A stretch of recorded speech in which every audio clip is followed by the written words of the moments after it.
દેવીનો મહિમા બતાવ્યો છે કે જેના કુળમાં કુળદેવી છે અને એના વડવાએ આપેલું એક આ માં છે.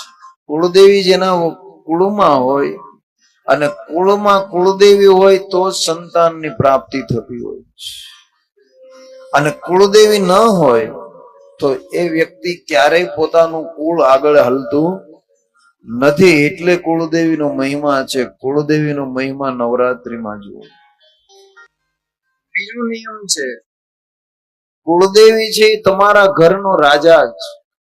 કુળદેવી છે એ તમારા ઘરનો રાજા છે, અને તમારા ઘરમાં કુળદેવીનું નાનું એવું મંદિર હોવું જોઈએ. અને મંદિર ન હોય તો માની પ્રતિમા પણ હોવી જોઈએ. અને પ્રતિમા ન હોય તો માને શ્રીફળમાં બિરાજમાન કરીને બેસાડી શકાય છે, પણ કુળદેવી છે એ પોતાના ઘરે હોવા જોઈએ.